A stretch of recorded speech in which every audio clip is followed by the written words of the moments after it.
Écoutez, je suis heureux d'accueillir ce soir Patrice Huer, que je ne connaissais pas, et Mathieu Laine. Patrice Huer est psychiatre, spécialisé dans le domaine de l'enfance, adolescence particulièrement, ce qui est douloureux, j'en ai à la maison, je vois bien, c'est effroyable. Mais heureusement, on en sort, je crois que c'est le sujet ce soir. Et puis Mathieu Laine, que beaucoup d'entre vous connaissent, parce qu'il fait partie de la famille qui a monté un cabinet de stratégie Altermind, qui dirige une collection questions fausses, vraies réponses, ouais, qui est publiée Cécile Philippe et Agnès Verdier-Molinier, et puis des ouvrages qui ont marqué par leur impertinence. Également enseignant à Sciences Po, un entre difficile pour un libéral. Et donc tous les deux, vous avez écrit, alors on a lu La Grande Nurserie, qui était, on va dire, l'amorce, l'infantilisation des Français. Et aujourd'hui, vous publiez ensemble, vous écrivez ensemble La France adolescente, comment en sortir. J'imagine qu'il y a une continuité dans le propos, en tout cas ça va être intéressant à entendre et puis ensuite à débattre. Je crois que le plus simple c'est de vous laisser la parole et puis de vous écouter sur ce sujet passionnant. Je commence puisque je fais partie de la famille. Comme ça je vais t'accueillir. Alors chers amis, merci beaucoup, grand plaisir pour nous d'être avec vous ce soir. Je pense que le livre que nous avons écrit, Patrice Huer et moi, n'est pas du tout la suite de La Grande Nurserie. C'est vraiment un livre à prendre à part entière, pour rebondir sur ce que tu disais, Aurélien, et merci encore de ton accueil. Tout simplement parce que dans La Grande Nurserie, j'analysais effectivement l'infantilisation des Français par l'excès d'intervention et l'état-maman qui nous protégeait contre nous-mêmes. Dans ce livre-là, l'idée n'est pas de dire nous étions considérés comme des enfants, maintenant nous sommes des adolescents, donc ça va mieux. On ne peut pas forcément considérer que depuis 2006, on puisse dire que ça aille mieux.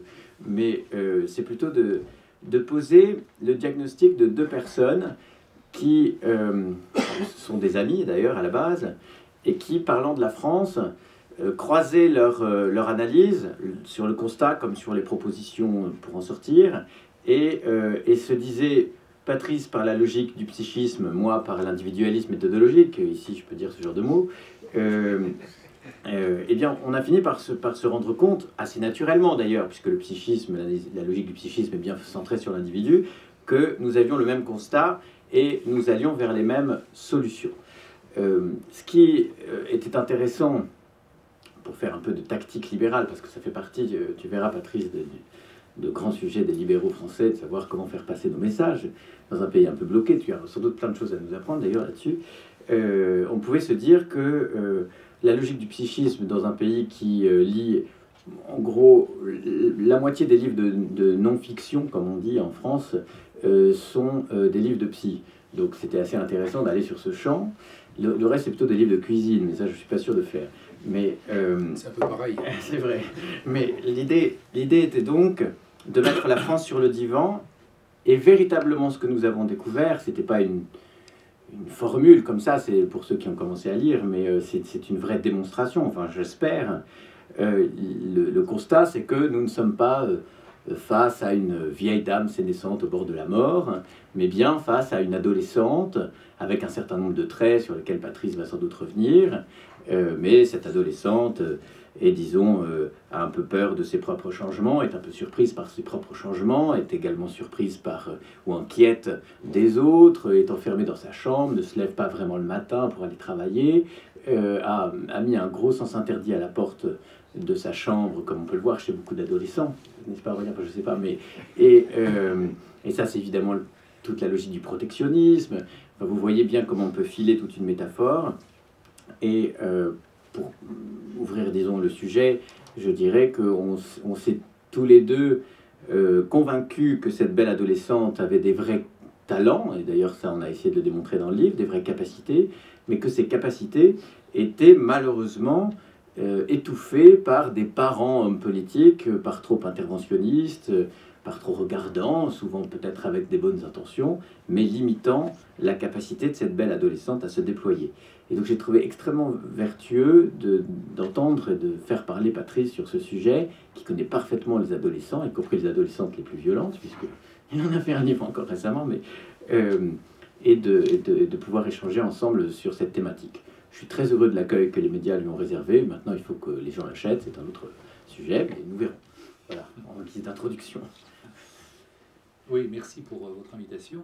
Et effectivement, c'est un exercice auquel on s'est livré avec Mathieu qui nous est apparu au fil du temps de plus en plus porteur d'évidence, je dirais, et au point que nous pouvions nous demander, mais pourquoi n'est-ce pas davantage lu comme ça notre manière de fonctionner collective, notre manière de subir, notre manière d'agir, notre manière de râler, notre manière et que quel que soit le point d'actualité ou de fonctionnement de notre beau pays, eh bien, je ne pouvais pas m'empêcher d'associer, en particulier quand Mathieu m'évoquait tel ou tel point de l'économie, de la politique, etc., je ne pouvais pas m'empêcher de voir, moi, un adolescent ou une adolescente à l'œuvre derrière ces traits. Par exemple, Mathieu vient de le suggérer, la fermeture, la peur de l'extérieur, quand on a déjà affaire tellement à des questions personnelles pour se constituer, et que la question de l'identité, qui est évidemment centrale à l'adolescence, on l'a vu, le débat, identité nationale, etc., un débat typiquement adolescent. La manière dont nous pouvons souhaiter collectivement, je dis nous, c'est évidemment pas vous ni nous, mais un nous beaucoup plus collectif, que les choses se règlent très vite, on ne veut pas attendre, on ne veut pas de frustration, on veut très vite une solution à tout. Ça, c'est typiquement adolescent. On veut que les parents s'occupent de nous et ne nous abandonnent pas, parce que quand les parents disent parce que tu trouves qu'on te prend la tête, on va te laisser pendant le week-end, et alors là on se sent abandonné, et si les parents s'occupent trop de nous, on dit mais vous me prenez la tête, ça suffit, partez. Donc jamais content, trop près ça va pas, trop loin ça va pas, des demandes apparemment impossibles à satisfaire.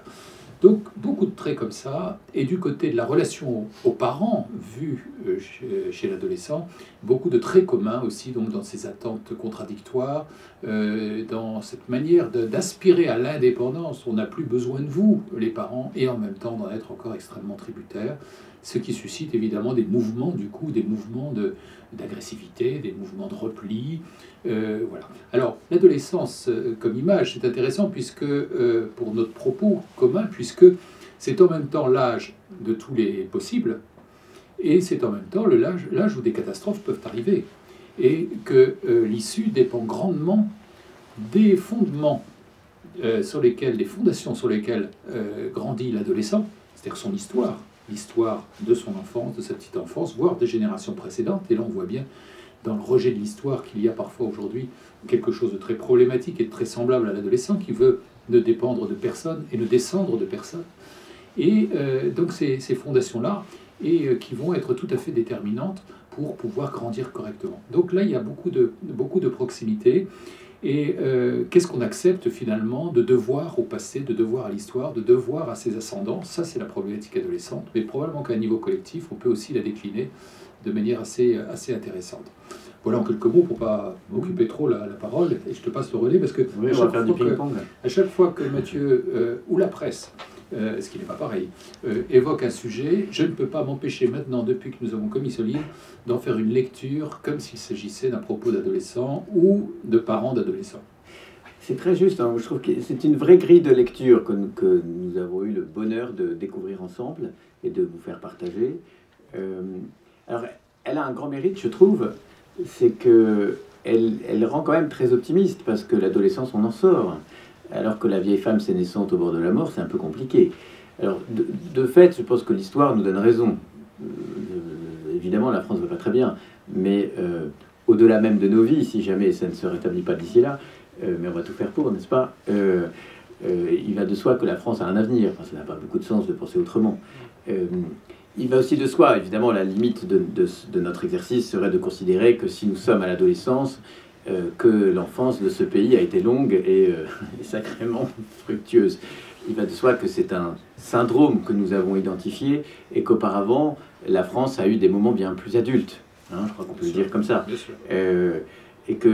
Mais comme nous sommes dans un raisonnement avec vous ici, dans ce monde un peu particulier, que sont les libéraux, et qui a toute mon affection, évidemment, où nous réfléchissons à comment faire passer au mieux un certain nombre de nos idées, peut-être qu'on peut en tirer quelques leçons.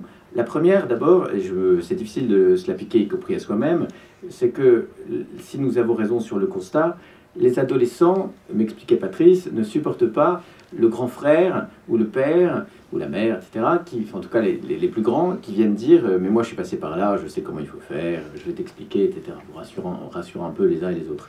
En tout cas montrant la voie. Et c'est vrai que nous, libéraux, assez souvent, nous venons dire mais regardez ce que fait le Canada, regardez ce qu'a fait la Nouvelle-Zélande, regardez ce qu'ont fait la Suède et autres. Et que malheureusement ça ne passe pas. Et on ne comprend pas pourquoi. Ben, il y a peut-être un peu un biais cognitif là, identifié dans ce syndrome justement, qui est le nôtre, et que finalement un discours purement rationnel et purement de comparaison ne fonctionne pas quand on est enfermé dans ce syndrome adolescent que nous avons identifié. Donc, en revanche, il y a quelque chose qui plaît pas mal, pour y revenir, c'est cette forme d'optimisme. D'ailleurs, on l'avait vu dans le papier du Point, où ils nous avaient mis avec la France, avec un smiley, là, qui était très favorable, et qui a déclenché d'ailleurs des réactions d'hommes politiques, ce qui était très amusant. C'est-à-dire que vous avez un papier optimiste, comme ça, vous avez Sarko vous appelle, Copé vous appelle, Valls vous appelle, tout le monde vous appelle. Ce qui était quand même assez rigolo. Enfin, tout le monde, pas tous, mais... Oui, comme si c'était vraiment étonnant d'être optimiste aujourd'hui, dans le contexte avec ce genre de discours que nous connaissons, et qu'il y avait... quelles seraient les raisons d'espérer? Alors là, moi, vraiment, en tant que clinicien de l'adolescence, je vois ça tous les jours. C'est-à-dire quand j'ai affaire, et ça fait quelques décennies que je m'en occupe, à des adolescents qui sont désespérés et qui pensent que plus rien ne vaut la peine d'être vécu. Et quand je les revois 3 mois plus tard, allant mieux, et leur rappelant qu'il y a 3 mois, ils pensaient quitter la vie, ils me disent non, moi jamais, j'ai jamais pensé ça, hein, parce que maintenant ils sont amoureux et que tout va bien. Donc on a quand même à avoir la modestie dans nos appréciations des états d'âme et des états d'esprit. Et l'adolescent nous rappelle, les périodes de crise nous rappellent que crise, ça peut basculer comme ça peut au contraire rebondir vers des éléments nouveaux. Et la nouveauté aujourd'hui fait extrêmement peur. La surprise, la nouveauté font peur à beaucoup d'adultes, mais comme l'adolescent qui veut retrouver quelque chose de familier, garder ce qui lui est familier, puisque le reste est trop inquiétant. Et comme les parents aimeraient bien parfois que leur adolescent reste encore un peu enfant à la maison, on voit bien l'âge du départ de la maison qui est de plus en plus différé. Là au moins tu es à l'abri, alors qu'à l'extérieur c'est si dangereux. Donc un extérieur dangereux, alors qu'on a un intérieur qui n'est pas encore tout à fait tranquille, c'est vraiment la représentation la plus habituelle. Mais moi dans ma pratique clinique, je suis vraiment forcé de constater que la crise est un des éléments favorables dans l'évolution. Et que sans crise, a contrario, il n'y a pas beaucoup d'évolution à attendre. Je pense en particulier à des adultes que je peux avoir en psychothérapie ou en psychanalyse, qui sont des adultes qui ont eu des parcours absolument parfaits, sans jamais se poser des questions existentielles, et qui, à un moment donné, se demandent ce qu'ils font dans la vie. Ils étaient sur leur lancée, sans crise, faute de crise, avec une crise plus tardive et plus problématique, évidemment, parfois. Donc, la crise est aussi un élément très favorable, c'est ce dont atteste mon métier, pour grandir et pour changer un certain nombre d'usages, de manières de considérer les autres et le monde par rapport à ce que l'on avait avant comme représentation de l'extérieur et de soi. Alors ça, si on le décline dans quelques exemples, on voit bien, par exemple, chez nous, que si on s'affronte, par exemple, aux 600 milliards de dépenses sociales par an, et qu'il faut les remettre en cause dans un discours churchillien tout à fait responsable, ça bloque immédiatement et personne n'ose suivre ce genre de discours. Peut-être que si on vient utiliser cette fable-là et qu'on vient dire que précisément devenir adulte, c'est aussi, et ça c'est tout le rôle du psychiatre, que d'aider celui qui a des difficultés à le devenir, c'est aussi identifier ses propres forces et maîtriser mieux ses faiblesses et savoir justement se faire un peu plus confiance à soi-même et grandir. Il y a des éléments à tirer là-dedans pour reconstruire le discours politique et basculer d'une solidarité publique en faillite à une solidarité privée qui fonctionne beaucoup mieux. Et quelque part, ce que fait la Big Society, ce qui est fait avec la Big Society en Angleterre est typiquement tiré de ça. Hein.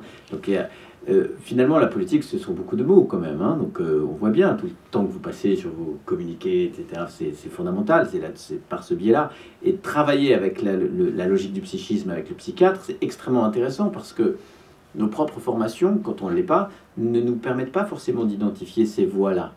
Or, il me semble qu'ensemble, tout en s'amusant beaucoup d'ailleurs, mais on a vraiment essayé d'identifier quels étaient les éléments de langage de fond, mais en plus fondés scientifiquement, fondés sur ce qu'est l'individu, qui permettent de remotiver un certain nombre de personnes.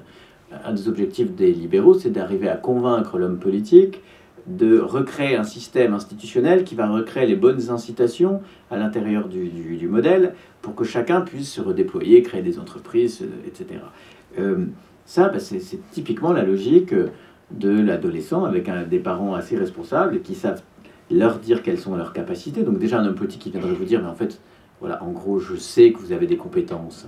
Et d'ailleurs, je le sais tellement que je vais vous redonner du pouvoir. Et plutôt que de jouer sur les peurs, les politiques étant des marchands de peur, qui jouent beaucoup là-dessus, refaire un discours, pourquoi pas assez patriote d'ailleurs. Moi, ça ne me choque pas, on peut être libéral et patriote.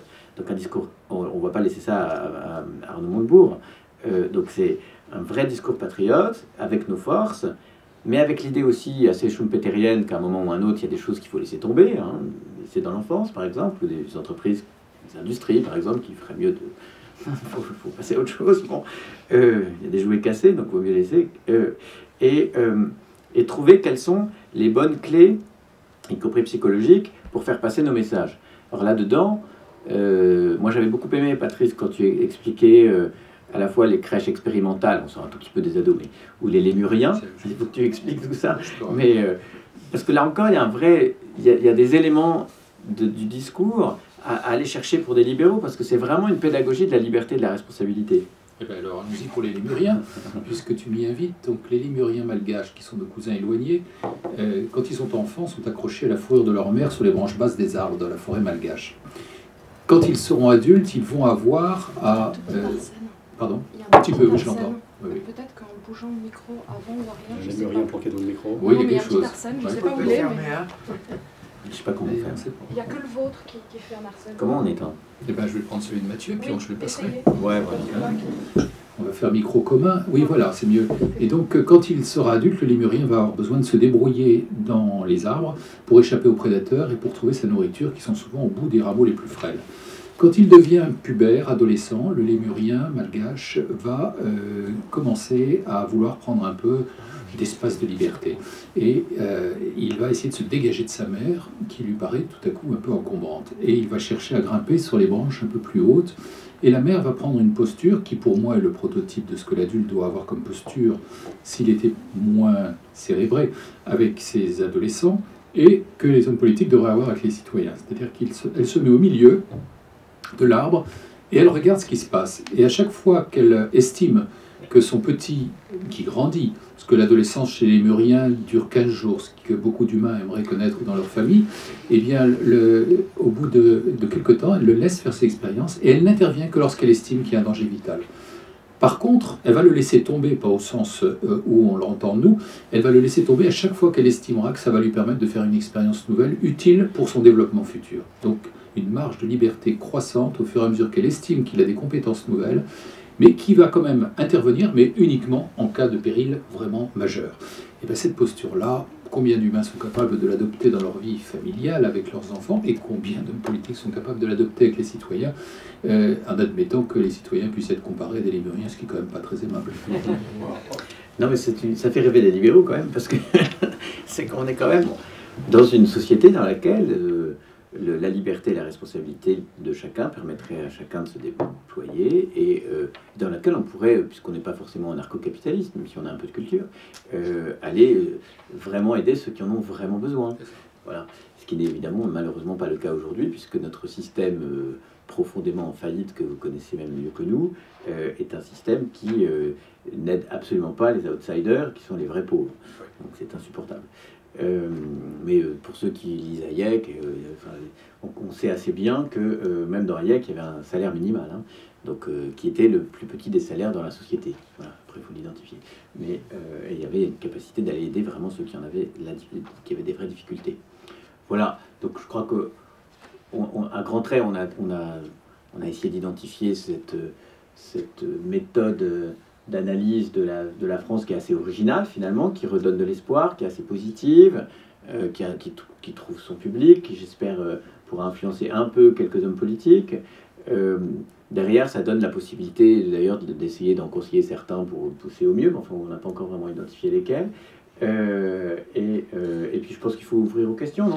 Juste Vas-y. peut-être pour compléter ce que tu dis là, Mathieu, ça ouvre aussi tout le chapitre des comment faudrait-il s'y prendre pour que les potentialités, parce que là j'en suis témoin tous les jours, que recèlent les adolescents et par équivalence, et par analogie et par image, nos concitoyens, que ces potentialités trouvent des espaces de déploiement autres que ceux qui leur sont offerts aujourd'hui, dans la mesure où on a l'impression que c'est plutôt bride partout et que c'est ce qui ne va pas qui est souligné, jamais ce qui va, mais que ce soit dans le système scolaire ou dans la vie de tous les jours, on va vous souligner volontiers tout ce qui ne va pas, mais rarement ce qui va. Et je dis souvent dans des formations que je fais par un chef d'établissement scolaire, c'est très bien votre notation et vos systèmes pour évaluer tout ce qui ne va pas, mais qu'est-ce que vous faites avec un élève qui, par exemple, est extrêmement bavard en classe, lit la conversation pendant les cours avec ses camarades? Est-ce que vous ne pourriez pas lui mettre 20 sur 20 en capacité de socialisation et en capacité d'animation, quitte à évidemment lui souligner dans le même temps que peut-être faudrait qu'il exerce ses talents dans d'autres temps, mais au moins de reconnaître et de valoriser cette compétence plutôt que de la stigmatiser en permanence. Donc là, on a vraiment quelque chose qui, dans la position des décideurs, des responsables, pourrait être beaucoup plus attentive à cette nécessité de laisser de l'espace pour grandir, parce que sinon, comme une plante étouffée, chacun va se rétrécir et ça ne va pas bouger beaucoup, et que la prise de risque fait partie aussi des expériences nécessaires de l'espèce humaine et animale, on le voit chez les animaux aussi, je vous parlais des lémuriens, et que cette prise de risque est nécessaire à l'acquisition de compétences utiles pour se déployer dans le monde. Et puis dernier point quand même, parmi beaucoup d'autres, qui est que il me semble qu'il y a vraiment un gros travail à faire pour restaurer l'idée que l'imagination, la créativité, le jeu sont des qualités dans un monde qui vous éteint tout ça en disant non, attendez, regardez la réalité, c'est pas la peine de rêver. Combien de jeunes je vois totalement déprimés parce qu'on leur dit tout le temps mais arrête de rêver, arrêtez de rêver, regarde le monde tel qu'il est, et on bride ses rêves en permanence. Alors que demain, la compétence numéro 1 pour les humains, et ça se travaille dès la première enfance, et je suis vraiment désespéré de voir qu'on ne s'occupe pas encore davantage de la première enfance, ça va être la capacité de jeu, la capacité de rêver des univers nouveaux pour avoir envie de les réaliser et de s'adapter, et du coup de pouvoir s'adapter à un univers qui change extrêmement rapidement, et ce sera encore plus le cas demain. Et que cette compétence-là, elle est mise de côté par rapport à l'acquisition encore très passive d'un certain nombre de connaissances et la stigmatisation des mauvais résultats. Ouais, une toute petite précision là-dessus, que notre amour en tant que libéraux de l'innovation, fruit de la liberté et de la responsabilité, vous le retrouvez vraiment dans ce discours, hein, donc c'est intéressant, d'ailleurs moi je trouve ça toujours bien de pouvoir valider son propre discours, hein, par d'autres sciences. De même que j'ai toujours, dans le même genre d'esprit, toujours été heureux de... Je connais pas d'anciens libéraux, je connais beaucoup d'anciens trotskistes, ce qui m'a toujours rassuré. Mais sur une idée qui, je sais, était très chère, parce qu'il y a un vrai sujet qui est compliqué aussi avec les libéraux, c'est ce sont des vrais amoureux de la liberté. Je le sais d'autant plus que je suis en train de rédiger le dictionnaire amoureux de la liberté, donc je suis le premier concerné. Mais la liberté, y compris pour nous d'ailleurs, ça donne le vertige, et c'est quelque chose qui fait peur. Et je pense qu'il faut assumer ça dans notre propre discours. D'abord, il faut avoir un discours optimiste, ce que j'ai déjà dit chez vous, mais optimiste, positif, souriant, parce que les libéraux qui font la tête, c'est pas possible. Mais parce qu'on croit en l'homme, notre dernière chance, etc. Je vous l'ai déjà fait. Mais je suis aussi intimement convaincu que l'apprentissage de la liberté, ça se fait aussi dans la toute petite enfance. Et ça, Patrice a beaucoup de choses à dire à ce sujet. Et je crois que l'apprentissage de la liberté et de la responsabilité, alors je sais que ça a beaucoup inspiré un certain nombre de théoriciens de l'école d'ailleurs, donc voilà, on n'est pas innovateur là pour le coup sur le sujet, mais tu as une vraie compétence et expérience sur le sujet. C'est peut-être là pour le coup sur un travail à moyen long terme, une opportunité pour le pays, c'est qu'il faut commencer à la limite dès la crèche et les petites classes. Tu fais la transition, Voilà. Tu fais la transition avec cette expérience remarquable qui avait eu lieu il y a plusieurs décennies en Hongrie, à Lógzi, la crèche de Lógzi, que vous connaissez peut-être cette expérience, où des pionniers en matière d'éducation de tout petits qui ne marchent pas encore, donc à quatre pattes au mieux, s'étaient aperçus de la chose suivante. C'était dans une maison avec des marches pour descendre dans le jardin qui était accessible, et les tout petits, ils les laissaient se déplacer en les observant de loin. Et au fur et à mesure qu'ils se déplaçaient, ils les voyaient arriver au sommet de l'escalier, se retourner pour descendre avec moins de risques et descendre les marches petit à petit pour aller jusque par terre. Dès lors qu'ils se rapprochaient des enfants pour veiller sur eux par inquiétude, à ce moment-là, ils se cassaient tous la figure. Donc il y avait quelque chose là d'un enseignement, c'est-à-dire la manière dont le tout petit, dès les débuts de sa vie, va se saisir des situations qui lui sont offertes, d'une part pour expérimenter des territoires nouveaux, connaître, découvrir des territoires nouveaux, mais aussi comment il va veiller à sa survie très étroitement, sans avoir besoin qu'on lui rappelle que c'est dangereux. Par contre, dès qu'un adulte se rapproche, aussi bien intentionné soit-il, et je crois que ça fait un peu image avec ce qui se passe parfois autour de nous, dans le champ politique, me semble-t-il, eh bien à ce moment-là, il compte sur l'autre, et donc il n'a plus besoin de faire attention. Et c'est là qu'il court vraiment des grands risques. Des limites de l'interventionnisme. Comme nous avons peu de temps les uns les autres, peut-être qu'il faut ouvrir aux questions. Hein. Qu'est-ce que vous en pensez? Une première question. Moi j'ai une première question alors. Allez. Je me lance. J'ai quand même le sentiment qu'on a une configuration difficile où, je reviens à l'état de nurserie, l'état nounou, dessaisit progressivement les parents de leur responsabilité de parents. Ça a commencé par les sanctions corporelles qui effectivement peuvent aller très loin et sont dangereuses, mais font partie de la vie de la famille.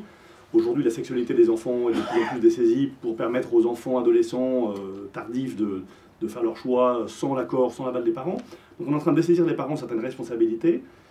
Et l'État reprend un peu ce relais moral, accompagnateur, avec une morale qui n'est pas forcément celle des familles. Comment un adolescent, alors là on revient à la formation des jeunes Français après la petite enfance, mais avant l'âge adulte, comment est-ce qu'on arrive à stabiliser l'arrivée à l'âge adulte d'enfants qui voient finalement une famille recomposée entre une famille contrainte qui est la loi, le législateur et la classe politique, et puis une famille qui a déjà ses difficultés à gérer et qui est de plus en plus désemparée.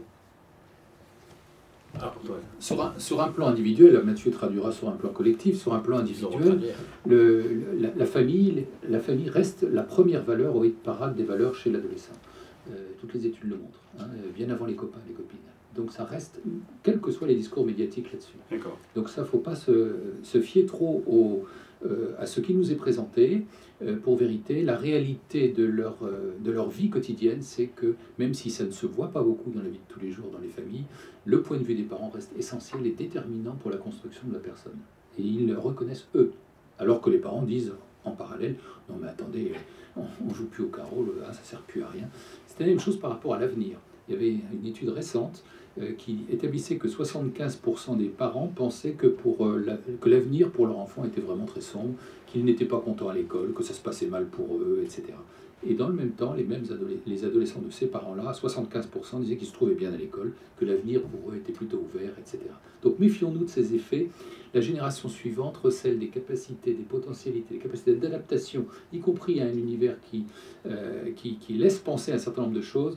Ils ne sont pas dupes. Donc ça, c'est l'élément. Alors par contre, les contradictions qu'il y a de plus en plus fréquemment entre des discours parentaux et puis des discours extérieurs, là, sèment le trouble. Ils se demandent non pas qui a raison, parce que pour eux, c'est toujours les parents, même s'ils disent le contraire dans la famille, mais c'est très déstabilisant. Alors on est dans un paradoxe que vous connaissez et que Mathieu va traduire sur un plan collectif, c'est qu'on a gagné énormément en liberté par rapport à des générations antérieures, en termes de choix, de vie, de métier, etc., hein, où la programmation obligée laisse théoriquement, pratiquement c'est autre chose, mais théoriquement la place a une grande ouverture de possibilités, et en même temps, du coup, quand il y a plus de liberté, il y a aussi plus d'angoisse.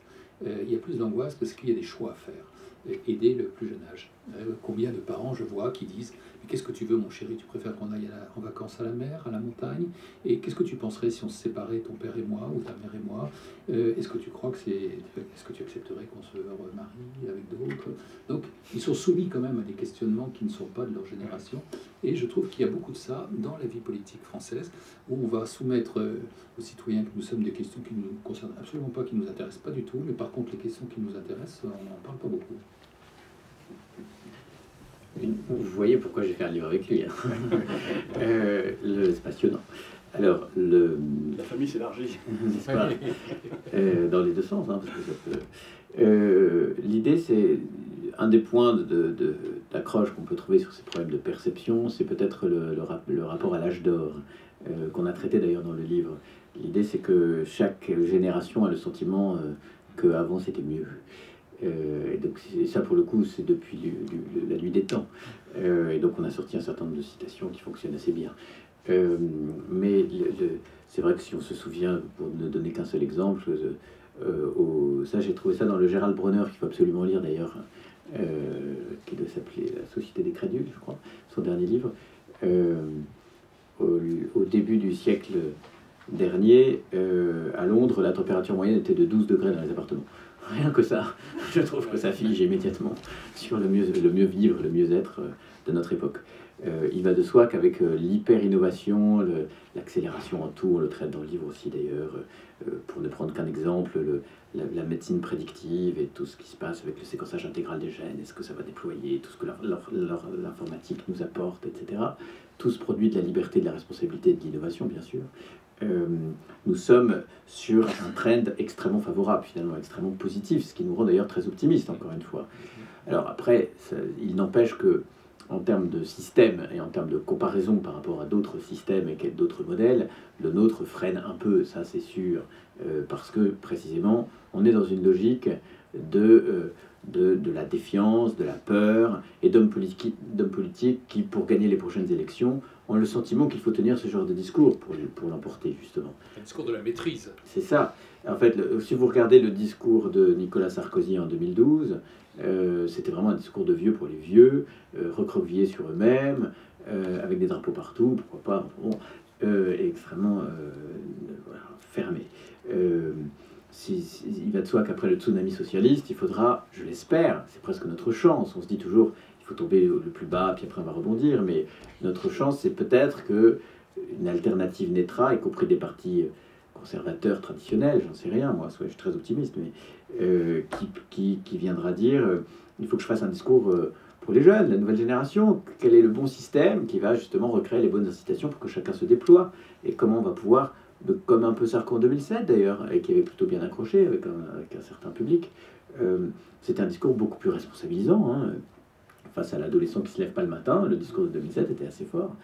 Parce qu'encore une fois, en plus, on est très responsabilisant dans le livre. C'est-à-dire que si les personnes qui veulent vraiment pas se lever, c'est pas grave. Tous ceux qui ne demandent pas plus que celui qui se lève et qui travaille.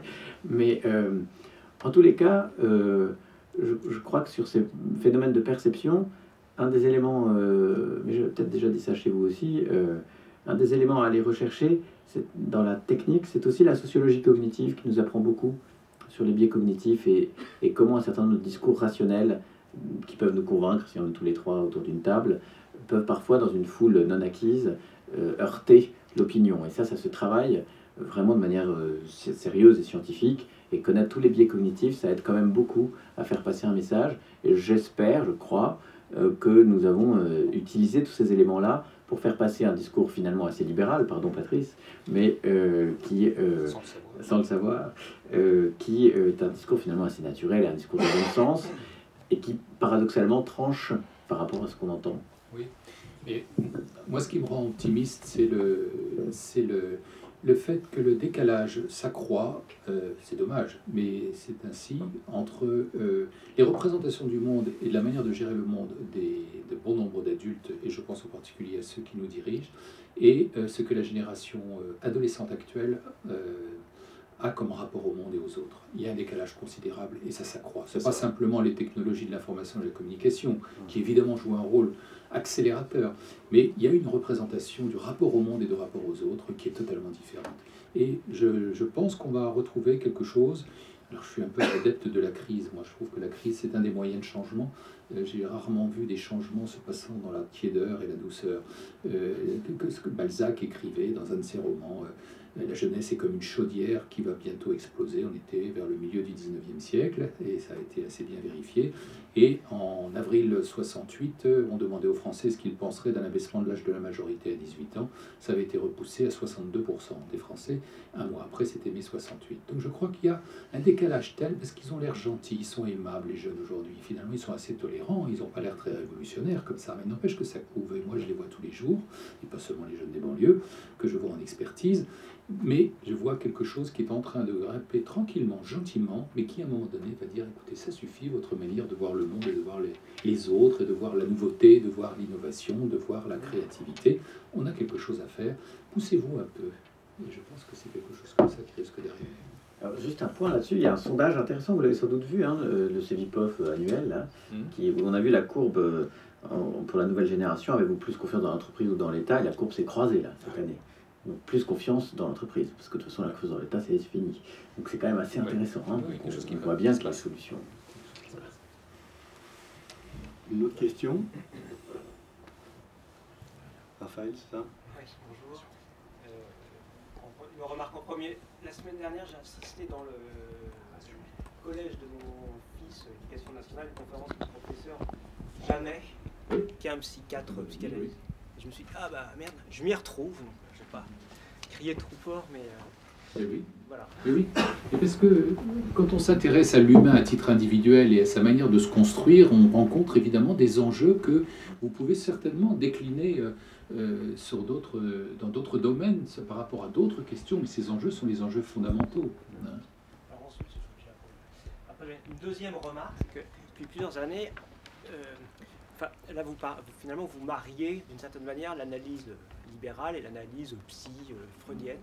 Et en fait, ce qui est assez amusant, c'est que tout ce qui est psychanalyse, pour faire simple, a été capté en France par les intellos, donc la gauche. Enfin, Aron l'aurait dit dans les années 50.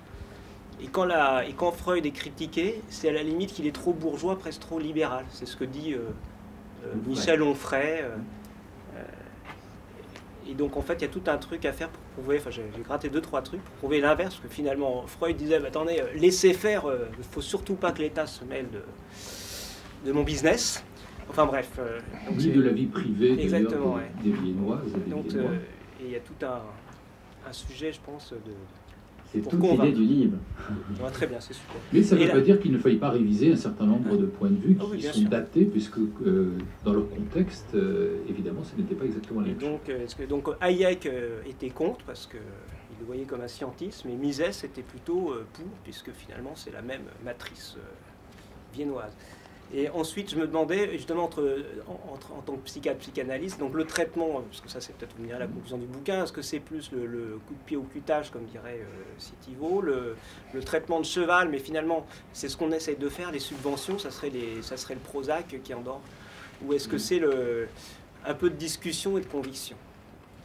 Mais pour moi, c'est le modèle lémurien, qui est pas mal, où il y a en même temps une intervention quand c'est absolument nécessaire, pour protéger l'autre, par souci de l'autre qui n'a pas encore toutes les possibilités d'évaluer les dangers qu'il rencontre, mais en même temps un espace de liberté, un espace d'expérimentation, d'innovation, sans quoi il n'y aura pas d'acquisition de compétences nouvelles. Donc si on veut être rassurés, nous les adultes, eh bien on bride la génération suivante au nom de nos propres représentations. Qui est l'adulte dans votre schéma? L'adulte, c'est les hommes politiques essentiellement, certains d'entre eux. Pas seulement. C'est pas l'adulte. Non, mais vous voyez bien que la fable, elle est là. C'est que les hommes politiques, ce sont les parents trop interventionnistes dans une situation d'adolescent qui va pas bien, précisément parce que les parents ont agi trop. Voilà. L'homme politique n'est pas l'adulte que tu es toi avec tes filles. Mais ça implique qu'il saurait. Qu'il saurait quoi? Qu'il saurait quoi faire, puisque vous dites il faut le laisser avancer comme un lémurien, donc c'est quelque part moi, adulte, je sais qu'il ne faut pas mettre les doigts dans la prise, qu'il ne faut pas... C'est pas ce qui se passe aujourd'hui. L'idée c'est de... Alors, savent-ils? On parle de... Alors, les hommes politiques, ils le savent très bien, parce que dès que vous les voyez en tête-à-tête, ils sont tout à fait d'accord avec nos idées. En général, enfin, à part quelques exceptions. Toujours. Ils considèrent simplement que électoralement, ça ne passe pas. Voilà. Et donc, c'est incompréhensible. Ça, c'est... Bon. Mais, cependant, il faut, plutôt que de s'en émouvoir, essayons de trouver quel peut être le bon discours qui soit, je vais aller jusqu'à dire Hollande-compatible, Sarko-compatible, tout ce que vous voulez, mais en tout cas compatible, mais qui puisse aller dans le sens de ce qu'on essaie de démontrer ici. Après, c'est vrai qu'il y a un phénomène complexe qui va dans leur sens, mais dont il faut réussir à démontrer le contraire, c'est que, à force d'interventionnisme, on aurait désappris le bon sens à un certain nombre de personnes, et que le rapport à la liberté et à la responsabilité d'un grand nombre de Français ne serait plus si naturel que cela, puisqu'à force d'être dépendant, on finit par ne plus savoir se gérer en être adulte. Mais là encore, il y a un certain nombre d'éléments que nous avons déployé, Patrice et moi, dans ce livre, qui, à mon sens, atteste qu'on peut refaire la pédagogie de ce genre de liberté, y compris dans ces adolescentes qui sont vraiment dans des situations vraiment pas terribles et vraiment, vraiment problématiques. Et que la solution n'est précisément pas le médicament intensif ou la subvention excessive. Ou les normes et les protocoles, les réglementations, le principe de précaution et tout ce bazar qui nous encombre et qui réglemente tous nos comportements, nos actes et nos pensées dans les temps qui viennent. Là, il y a quelque chose qui est vraiment antagoniste avec ce qu'on évoquait là, de cette ouverture à des espaces d'expérimentation de soi. C'est d'ailleurs intéressant quand je demandais à Patrice, mais alors quand tu es face à une adolescente qui va vraiment pas bien, que fait le psy? Est-ce qu'il est en train de lui faire une ordonnance extrêmement lourde, comme ça, avec plein de... Le matin, tu te lèves à telle heure, après tu vas faire tel truc. Ce que fait l'homme politique, très interventionniste, en quelque sorte, pas du tout, évidemment. Il lui parle, il lui redonne confiance, ça, il y a un vrai discours de la... En plus, ça passerait tellement bien, de la remise en confiance des citoyens en eux-mêmes, et d'un constat assez lucide. Alors, ce qu'il dit aussi, d'ailleurs, c'est qu'il faut dire la vérité, tenir ses promesses. C'est dur tout ça pour des hommes politiques, mais les parents qui ne font pas cela sont confrontés à la défiance des enfants après. Donc là, tout ça, ce sont des leçons à tirer. En fait, il faut transmettre ce bouquin aux hommes politiques, surtout. Hein. Il y a une dimension que je rajouterais, c'est que chez les nouvelles générations, alors les Y par exemple, qui n'arrêtent pas de demander pourquoi à tout et qui remettent tout en question, ce qui est d'ailleurs compliqué en entreprise, il y a dans les mots-clés qui ressortent des sondages et des analyses, la notion de solidarité, de collectif, de coopération est très forte. Et je pense que pour nous, enfin pour moi politiquement parlant en tout cas, je sens qu'il y a un angle politique libéral à mettre en avant, parce que cette attente, elle est permanente. On l'a testé au sein du Parti libéral-démocrate, et clairement, cette attente de collectif, pas au sens collectiviste, au sens communauté, au sens participation, au sens entraide, au sens celui qui a une difficulté, voilà. Alors après, on ne peut pas toujours non plus répondre aux aides des uns des autres, mais en tout cas, il y a des réseaux qui s'organisent où on se pousse. Cette attente, elle est forte chez les jeunes. Et les jeunes, le reproche qu'ils font au mot libéral, ça les intéresse beaucoup par le côté liberté, par le côté émancipation, par le côté expérimentation, le droit à l'échec, puisque la crise, c'est aussi l'échec. La mini-crise, c'est l'échec. Et au lieu de valoriser l'échec et d'en faire une nouvelle chance, on a tendance à un peu cartonner celui qui est en échec, mais en tout cas, c'est important. Mais la notion de, est-ce que vous, libéraux, vous avez de l'importance au groupe? Et à force d'avoir, je pense que dans certains réseaux que j'ai pu suivre, la notion, tout ce qui est mot collectif hérisse les participants. Or, je pense que le collectif est au cœur de la pensée libérale. Et là-dessus, même politiquement, revaloriser les solidarités que tu déployais, que tu avançais, les solidarités privées, familiales, intergénérationnelles, ces solidarités-là, elles sont au cœur du discours libéral, et elles doivent se substituer à la solidarité publique, qui en fait, on revient au premier livre, qui à mon avis est quand même lié, parce qu'il y a un lien. Bien sûr. Il n'y a pas de continuité, mais il y a une complémentarité. On a tué la notion de collectif chez les gens, et c'est à nous peut-être de la faire revivre. Une question de vocabulaire peut-être aussi. Je veux juste dire un truc, pour moi c'est plutôt, ce que je vois, c'est plutôt de la coopération spontanée que du collectif.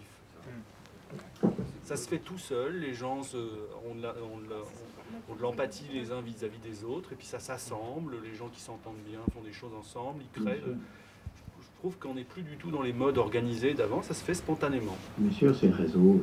Et les réseaux, bien sûr. En fait, c'est tout à fait libéral, il ne faut pas dire ce mot en fait, hein, mais c'est tout à fait libéral parce que c'est collectif et choisi. C'est librement choisi. Ce que n'aime pas le libéral, c'est ce qui lui a imposé, c'est le collectif imposé, mais le collectif choisi, il est évidemment d'accord puisqu'il l'a choisi.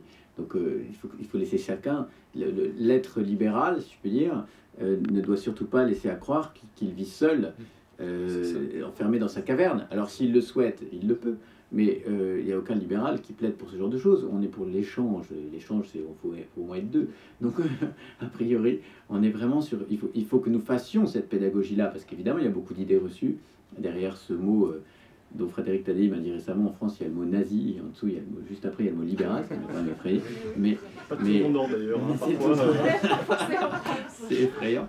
Mais il a sans doute raison, malheureusement. Mais c'est vrai que vous avez raison, il faut travailler, mais sans forcer le trait non plus, parce que c'est naturel, encore une fois. C'est la pédagogie du libre choix, et donc des libres communautés entre elles, et on n'est pas obligé d'aller faire de l'anarcho-capitalisme, donc tout va très bien. C'est tout à fait audible dans un paysage politique français, sans souci. Le coopératif, c'est tout à fait libéral. Mais le mot collectif, moi, avant de donner la parole à Pascal d'abord, le mot collectif, moi, me semble quand même porteur. je ne suis pas très footeux. Et j'avoue que le match ce soir, je vais l'éviter, mais j'ai remarqué quand même que la plus grande désaffection des Français à l'égard du foot a eu lieu quand l'équipe de France a fait grève. Ça, c'est sain. Mais en plus, il y avait un sentiment anti-collectif. C'est-à-dire que le sport, le foot, c'est vraiment l'association du collectif, où s'il n'y a pas de travail d'équipe, c'est la mort, et de la compétition absolue, où il faut être le vainqueur. Et quand l'équipe de foot jouait chacun dans son coin et qu'il n'y avait pas d'esprit collectif, les Français n'ont pas reproché les salaires démesurés, ils ont reproché l'absence d'esprit collectif. Alors là, il y a une équipe qui est embauchée, qui a des contrats, donc c'est pas spontané, mais n'empêche que quand il y a une association transversale qui se fait de manière un peu flottante, à un moment ou à un autre, il y a des règles du jeu implicites qui se mettent en place. Et malgré tout, le mot collectif, je pense qu'il faut qu'on se le réapproprie, et justement en insistant sur le fait que le collectif n'est surtout pas forcé et collectiviste. C'est une démarche spontanée. Pascal et... C'est juste pour faire un témoignage. Je ne connaissais pas cette image du lémurien, là, mais indirectement, je suis comme M. Jourdain, j'ai pratiqué vis-à-vis de mes enfants. Donc j'ai 3 adolescents à la maison, le plus vieux à 18 ans et le plus jeune à 15 ans. Et 2 adolescents sur 3 se tournent spontanément, sans que je leur ai impliqué évidemment dans la façon dont j'ai mon discours. J'ai un discours assez libéral. Je les ai impliqués, je dirais, dans la décision, dans les choses, etc. Et donc, finalement, il y en a 2 sur 3 qui se tournent spontanément. Ils vont sur Facebook, ils vont regarder le Parti libéral-démocrate, ils s'intéressent à... Je sais pas. Alors, attends, il y a Daniel et après Emmanuel. Oui, on a... Moi, cette métaphore... la psychologie appliquée à une nation, je la trouve intéressante, et en tout cas vous l'illustrez avec beaucoup de pertinence. Mais j'essaye de comprendre si c'est la France qui est adolescente, ou si c'est... Enfin, quelles sont les causes? Est-ce que, par exemple, il y a d'autres pays qui ont les mêmes syndromes? Et là aussi, il faudrait se poser la question, qu'est-ce qui fait qu'un pays tombe dans l'adolescence, si je puis dire, alors que d'autres sont adultes, et peut-être d'autres sont alors dans l'enfance aussi. Enfin, il me semble que parmi les choses que vous avez évoquées, ou qui ont été évoquées par d'autres, sur les causes, il y a peut-être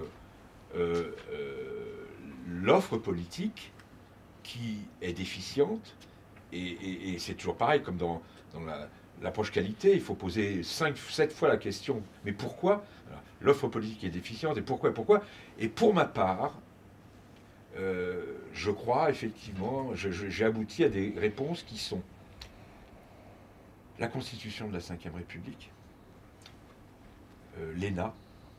Enfin, c'est quand même frappant aujourd'hui de voir, on parlait d'équipe de foot, mais là on dirait que c'est les copains de classe d'il y a 40 ans, ou 30 ans, qui se retrouvent, mais ils n'ont pas changé de mode de rapport avec le monde. C'est eux les adolescents, c'est eux qui ne savent pas penser le monde. Alors, il y a le biais, encore une fois, le marché politique, c'est bon, c'est Buchanan, c'est bon, la politique comme un marché, et où on a intérêt à être démagogue, on a intérêt à mentir. Je crois que ça fait partie du bon sens commun. C'est-à-dire qu'aujourd'hui, tout le monde dit, mais enfin les hommes politiques, par définition, ne disent jamais la vérité. On en est arrivé là. Donc bien sûr qu'il y a une défiance, mais en même temps, on est complètement coincé dans des causes relativement directes du blocage. Je voulais simplement voir si vous étiez d'accord sur le fait qu'il y a des causes spécifiques à la France qui expliqueraient que la France soit un peu plus adolescente par rapport à d'autres pays. Alors, sur les différents... Alors, Buchanan est cité dans le livre, ça va de soi. Dans tous les livres, il y a Buchanan pour expliquer le comportement des hommes politiques, à ceux qui ça aurait échappé. Il me semble, pour répondre au début de la question, que bien sûr qu'il y a d'autres pays qui sont adolescents et que l'Europe du Sud est sans doute un peu plus que l'Europe du Nord, pour la faire courte. Donc c'est pas une grande surprise. Pour le cas français, qu'on a beaucoup développé dans ce bouquin, je pense que l'alliance de Gaulle et des communistes au lendemain de la guerre a été un moment particulièrement nocif sur notre capacité à agir en tant qu'adulte ou pas. Et que cette vague à un moment donné de la reconstruction, et il ne faut pas non plus lire ça avec nos lunettes trop simplistes, hein, mais en tout cas, on n'a pas réussi à sortir de cette tutelle étatique pour remonter un pays qui, évidemment, était en souffrance. Et cette bascule-là a été un loupé important de ce pays. Et d'autres ont réussi, tant mieux pour eux, à s'en sortir et à être sans doute bien plus adultes. Après, sur la Ve République, on a toujours pu considérer que ça entretenait le Big Mother. Voilà, on est dans cette logique-là, évidemment, parce que donc c'est l'état mama ou l'état papa. Simplement, je suis dans ce genre de schéma assez convaincu qu'il suffirait d'un homme politique, rêvons un peu, qui ait conscience de cela, qui vienne parler vrai, qui vienne proposer ce genre de discours. J'ai le sentiment, pardon, de penser ça, ou de le croire, d'avoir la faiblesse de le croire, mais que quand Sarkozy en 2007 a tenu ce genre de discours, on a eu le sentiment, enfin il y a quand même eu 53% et des poussières qui l'ont élu, qui ont élu un homme qui leur plaisait pas tant que ça, mais qui disait la vérité, en tout cas c'est le sentiment qu'il donnait, et qui travaillait et qui allait remettre la France à l'heure du monde. Parce qu'on l'avait vu faire sur le ministère de l'Intérieur et qu'en gros il avait des chiffres, des résultats et ce genre de choses. Et simplement ce regard au-delà de l'homme et évidemment de son bilan ensuite, mais ça rejoint complètement des éléments qu'un psychiatre peut poser sur un individu au regard de ses parents. Il a eu à ce moment-là l'attitude du parent responsable vers lequel se tourner. Et je suis intimement convaincu que dans les 5 ans qui viennent, enfin 4 ans maintenant, le terreau est chaque jour plus favorable pour qu'on ait cette offre politique-là. Elle n'émerge pas, mais je suis certain qu'elle va apparaître. Oui, moi, par rapport à votre question sur qu'est-ce qui fait adolescent là-dedans, moi, c'est ce qui me... bon, vous avez bien compris, c'est un jeu intellectuel pour faire image, c'est pas une vérité.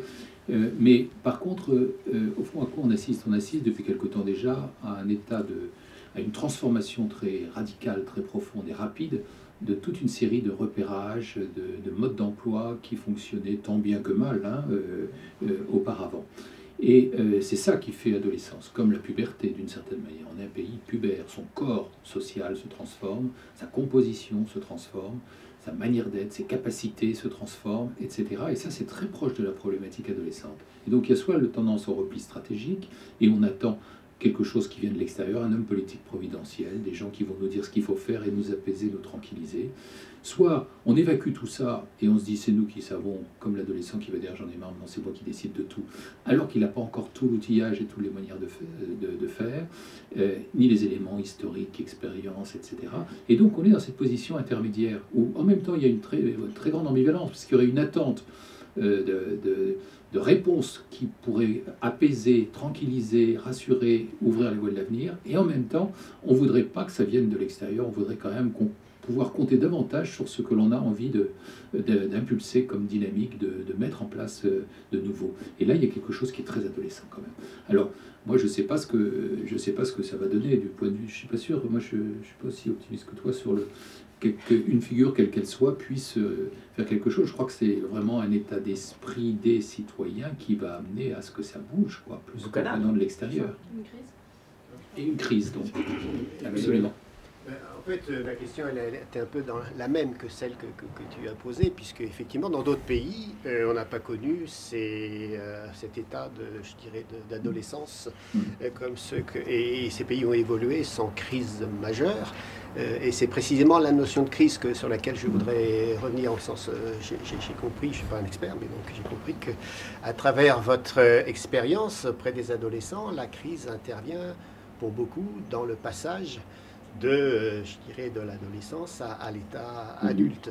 Alors, si on fait l'analogie comme vous l'avez fait entre l'expérience individuelle et le collectif, la crise jusqu'où? Quelle sorte de crise? Parce que la crise, ça peut être mai 68, ça peut être la Révolution française. Est-ce qu'en France, jusqu'où il faut aller, quoi, en quelque sorte? Est-ce que vous auriez des éléments de réponse là-dessus? On est dans une période très très proche de ces adolescents que je vois, pour lesquels c'est un peu sur le fil du rasoir, et on a le sentiment que ça pourrait basculer effectivement vers une situation critique, alors objectivement critique, par analogie, crise suicidaire, etc. se saboter finalement, hein, et saboter tout ce qui pourrait constituer son bagage, ou bien un espoir démesuré mais illusoire qui ne va pas être satisfait, qui va entraîner forcément quelque chose de très tragique en termes de désillusion. Donc comment ça va naviguer entre les deux? Ben, ça va être en prenant appui sur pour moi, sur des adultes, alors on fait l'analogie, ensuite des politiques, qui ne promettent rien de plus que ce qu'ils peuvent tenir, mais qui par contre comptent beaucoup sur ce que chacun peut avoir comme contribution pour que ça change. Et pour l'instant, je ne vois pas grand-chose venir. Mais on ne voit pas grand-chose venir parce que les hommes politiques n'ont pas encore compris, si tant est que ce phénomène existe, qu'il y a une demande de ça. Et donc espérons que ce livre et d'autres contributions des uns et des autres puissent faire monter l'idée qu'il y a une demande, surtout après François Hollande. Enfin, il y aura une demande qui aille dans ce sens, qui fera que l'homme politique bien girouette pourra, en 4 secondes très très fort, se dire voilà le discours que je dois tenir pour gagner la prochaine élection. Tout notre travail, ça doit être ça, c'est de convaincre autour de nous, mais également de faire croire aux politiques que c'est bien ce qui est en train d'être demandé. Et il faut pousser dans ce sens. Moi, je suis assez convaincu que c'est ce que pensent les gens. Au-delà de nos propres petits cercles, on voit bien que dans tous les milieux que nous croisons, c'est un discours qui passe assez bien. Hein. Nous avons, au Parti libéral-démocrate, connu le MoDem. On ne s'est pas rapproché du MoDem, on s'est rapproché de François Bayrou, mais on a fréquenté le MoDem. Les réunions du MoDem, je peux vous dire, moi j'ai tenu une réunion sur les PME, c'est pas très excitant pour beaucoup de gens, mais enfin c'est quand même le cœur de l'économie française et de l'emploi et de l'avenir. La salle était pleine, donc de militants MoDem. J'étais entre Père Levade et Robert Rochefort. Et il y avait Pierre Gattaz à côté. Donc moi j'ai choisi des mesures assez douces en les rabaissant un peu, de manière à être assez modéré dans mon propos, mais malgré tout, par rapport à ce que j'ai entendu de Rochefort, ça allait déjà très loin. La salle était en transe. C'est-à-dire qu'il y avait une vraie demande. La population MoDem, qui est vraiment, il y a peut-être des MoDem parmi vous, je les respecte. Non, je ne vais pas me fâcher ici avec eux, mais franchement, c'est vrai que c'est un parti qui n'est pas très bandant, qui fait un bon constat. Je pense que le constat est lucide, mais il n'y a pas de proposition. C'est ce qu'on a reproché beaucoup à François Bayrou, et il y avait une attente. Et je peux vous dire que la salle était debout à applaudir. Et après, Robert Rochefort a tout de suite calmé le jeu, est revenu au grille-pain, et décortiqué le grille-pain, les pièces made in France, et passé 20 minutes sur le grille-pain français qui allait moins à la casse et qu'il fallait acheter en préférence. Bon, c'était un grand projet politique. Mais dans la salle, en tout cas, il y avait cette attente-là. Je peux vous dire que sur un parti centriste qui est vraiment, qui sait pas où il habite et qui est à côté de ses pompes, le public attend des propositions fortes, attend une vision. Il ne s'agit pas de promesses. Moi, je n'ai pas fait de promesses. Je faisais plutôt sauter certains verrous et je faisais... C'était un peu révolutionnaire pour eux, mais en tout cas, il y avait cette attente. Moi, je suis assez optimiste sur la capacité des Français, ou beaucoup de Français, pas tous, mais beaucoup de Français, à des propositions chocs qui leur rendent du pouvoir. La question, c'est que quand un livre se vend très bien, ça fait des plateaux, ça fait la radio, ça fait bouger les mentalités d'une petite élite qui suit les grandes émissions et les grands débats. Mais sur le terrain, le pouvoir reste dans les mains de ceux qui occupent ce terrain. Et que sur les marchés, dans le porte-à-porte, les petits tracts, les petites activités de terrain, c'est ça qui aujourd'hui verrouille le système. Avec des institutions de la 5e qui verrouillent encore plus le système, avec des financements publics qui font que ceux qui ont ce financement ont des dizaines de millions d'euros ou quelques millions d'euros dans leur poche, sans dépendre de leurs donateurs, de leurs mécènes, de leurs membres. Donc on a un système qui est très verrouillé. Mais je crois malgré tout que l'occupation de ce terrain et l'attaque de ce terrain est incontournable. Il est inéluctable. Si vous voulez changer les choses, il faut évidemment qu'il y ait des penseurs, des experts, des productions intellectuelles qui animent les débats, qui diffusent ces idées. Mais malgré tout, il va falloir un moment ou un autre faire le sale boulot. Et le sale boulot, ça va être les tontons flingueurs sur le terrain. Et je peux vous dire que... Alors Paris est un peu à part, parce que Paris, c'est compliqué. Paris, c'est... Bon, c'est l'Olympe de la politique française, donc tous les plus assassins, les plus meurtriers des hommes politiques finissent à Paris, et donc c'est là que les combats les plus terribles se mènent, et pour un parti comme le nôtre qui est minuscule et qui a peu de notoriété, on n'a pas d'ambition à Paris pour l'instant.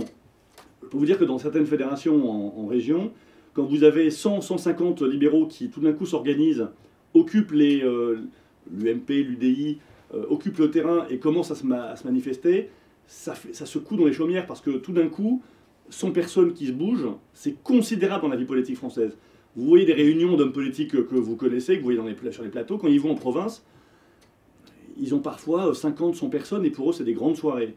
Quand vous arrivez à mobiliser 100 personnes qui sont volontaires sur un petit bastion, ce bastion, vous le faites sauter. Et quand vous faites sauter un bastion, vous faites sauter des carrières, des vies, des bouts de gras, des gamelles. Et tout d'un coup, le Landerneau, c'est la révolution. Donc je veux dire que l'action politique de terrain n'est pas forcément excitante pour des gens qui aiment la littérature, les grands débats, mais elle est possible. Et à pas beaucoup de personnes, on peut vraiment bouger des choses assez violemment. Après, la question du marketing, c'est comment on ne répond pas finalement aux attentes des gens en leur disant « Attendez, vos attentes, vous allez les gérer vous-même beaucoup mieux. » Enfin, ce livre offre des clés de lecture de l'opinion et puis de comment, vu nos valeurs, on peut répondre à ça. C'est pas simple de dire à quelqu'un « J'ai perdu mon emploi, j'ai plus de logement, je vais me faire virer », de lui dire « Écoute, bonne chance et en tout cas, on est avec toi de tout cœur » parce que ça marche pas comme ça, mais je pense qu'entre ça et leur dire « Je vais te trouver un logement, un job, etc. La mairie va t'embaucher, on va monter un peu la pression fiscale et tu vas ne rien faire dans un placard », ce qui est déstructurant. Je pense qu'il y a un juste milieu où on peut vraiment se placer. Voilà. Donc moi, mon espoir, c'est quand même qu'on comprenne qu'il y a une dimension politique incontournable, qu'il faut occuper ce terrain-là, que ce terrain-là, pour l'instant, il se dégarnit très vite. Il reste les petits notables qui vivent du système, ils sont encore très nombreux, les militants actifs, les gens sur le terrain qui sont jeunes, dynamiques, qui ont des idées, qui ont les pieds bien sur terre, ils ne sont pas très nombreux. Donc si on arrive à se rassembler dans des zones où il y a des bastions qui se constituent, il y a vraiment beaucoup à bousculer. Alors, je suis convaincu de ça. C'est un bravo. Alors nous, on fait le job. Là, ça va, je te garde. On fait le job intello là, et toi, tu vas mobiliser tout le monde. Mais moi, j'ai une toute petite expérience. J'ai fait ça entre je sais pas, 94 et 96, donc ça date maintenant. Donc c'était la fin de Mitterrand et l'avènement de Jacques Chirac, parce que le boss de l'époque l'avait choisi. Mais je dois dire que j'en conserve des souvenirs plus qu'émus, parce que les amphis étaient remplis, que le discours portait de manière incroyable, et que ce monsieur de l'époque, finalement, avait une influence non négligeable sur les programmes, etc. Enfin, et Idée Action, ça a été un moment assez fort, en fait. Hein. Il faut relancer ça. C'est totalement le moment. Enfin, c'est ce que tu fais, d'ailleurs. Mais donc, on ne fait que valider. Malheureusement, il faut qu'on parte, nous. Moi, comme je peux le truc. Je voulais juste vous dire quelque chose. Il existe une telle chose qui s'appelle la note de vie de classe. Ça, c'était pour... Oui. Voilà, qui prend... J'ai une seconde qui est un peu turbulente. Elle parle beaucoup à ses voisins et elle est très bien notée en note de vie de classe. Tant mieux. Donc, il existe une telle chose. Tant mieux si ça se développe, les compétences annexes. Bravo. Je voudrais quand même... de notre part. Bon, après, je ne sais pas si on s'arrête tout de suite aussi. Toi, tu veux que tu y ailles. Je voudrais quand même remercier ce soir Emmanuel Gave. Une question, allez, la Je peux dernière. juste poser une petite question. Bien sûr. Non, parce que j'entends que on traite l'enfant comme un adulte en lui posant des questions de petit adulte. Prends des décisions, tu vas avec ton père, ta mère, hein, etc.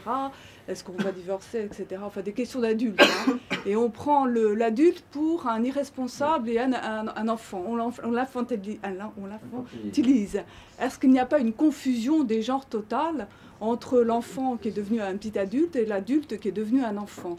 Oui. Donc, est-ce que si on remettait les choses, chacun devrait être à sa place? Enfin, je sais pas. Donc il y a peut-être, je ne sais pas d'où ça vient, est-ce que c'est 68 qui est passé par là et qui a complètement, je dirais, chamboulé la place de chacun. Voilà. Et d'ailleurs, il y a des repères qui sont faciles à rétablir. Moi, je fais beaucoup de conférences auprès de parents d'élèves, etc. Et quand ils posent des questions, sur par exemple, mon fils rentre à 2h du matin, il a 15 ans, il doit aller au collège le lendemain, qu'est-ce que vous en pensez, docteur? Je dis, vous avez peut-être un avis quand même. Il me dit oui, je trouve que c'est trop tard, qu'il ne devrait pas boire l'alcool de la maison quand il rentre en plus, et pas avec la musique parce que ça m'empêche de dormir. Je dis, c'est pas idiot ça. Et la question c'est, je peux le faire? Ben oui, vous pouvez le faire, si c'est ça que vous pensez. Donc il y a à restaurer la confiance que les gens ont dans leur propre point de vue. Alors que maintenant chacun attend un point de vue d'expert ou un point de vue extérieur, plutôt que de faire appel à sa propre opinion. Et ça, on a réhabilité tous les jours l'opinion des gens, celle qu'ils ont, c'est celle-là qui compte. Eh bien oui, c'est celle-là qui compte, ça peut dire qu'ils ne puissent pas en changer, mais c'est celle-là du jour, et bien qu'ils la soutiennent. Et ça, c'est pas du tout gagné aujourd'hui. Mais dès qu'on leur dit, le déclic, à ce moment-là, les change complètement la donne. Et il faut écouter Section d'Assaut. La nouvelle génération écoute Section d'Assaut. Mais moi, j'écoute les paroles de Section d'Assaut. Donc il y a une chanson qui s'appelle Un enfant avec des problèmes d'adulte. C'est exactement ça. Et une chanson qui s'appelle Ma direction, qui est fondamentalement libérales, et qui font... Non mais c'est assez intéressant d'aller écouter les paroles de ce qui les fait triper un peu là, et c'est vraiment dans notre sens. Ah oui, absolument. Ah si, vraiment. C'est pas tout. Je voudrais profiter pour remercier Emmanuelle Gave, qui est directrice de l'Institut des Libertés. Grâce à elle, cette soirée a pu se tenir ici et le contenu du site institutdeslibertés.org est riche de contenu et vous offre beaucoup d'angles sur même la culture, mais des questions politiques, économiques. Et puis le Parti libéral-démocrate, évidemment. Vous en saurez plus sur la plaquette. Patrice Huer et Mathieu Laine, merci beaucoup pour cette soirée et ce livre que j'espère tout le monde va acheter ici ce soir. Malheureusement, on n'en a pas dehors. Chacun est libre. C'est nul. On n'a pas trouvé que l'éditeur Lattès. T'aurais dû me dire, je serais venu avec. Mais Amazon, c'est très Mais bien. sur Internet, c'est très facile. En 48 heures, vous l'avez à domicile. Libraire, comme vous voulez. Chacun choisit. Ceux qui sont intéressés par l'Institut de Liberté, n'hésitez pas à aller voir Emmanuelle Gave pour lui poser des questions et éventuellement vous impliquer. Ceux qui sont intéressés par le Parti libéral-démocrate, nous sommes quelques-uns dans la salle à pouvoir vous aider aussi sur l'implication et l'action. Nous avons après-demain rendez-vous dans les Hauts-de-Seine jeudi soir pour la Fédération des Hauts-de-Seine. Donc si certains d'entre vous habitent ce département à une histoire chargée, vous êtes invités jeudi soir. Et puis le 24 mars au soir, nous recevrons Agnès Verdier-Molinier, qui a également sorti un ouvrage. Ça ne sera pas ici, mais au Café de Flore, le 24 mars, mais les mails partiront rapidement. 24 avril. Le temps passe, le temps passe. Ça y est, Alzheimer. 24 mars, le temps passe vite. Le 24 mars au soir, 19h. 24 avril, je vais y arriver. 24 avril au soir, Agnès Verdier-Molinier. Merci à tous, bonne soirée. Merci à vous. Merci.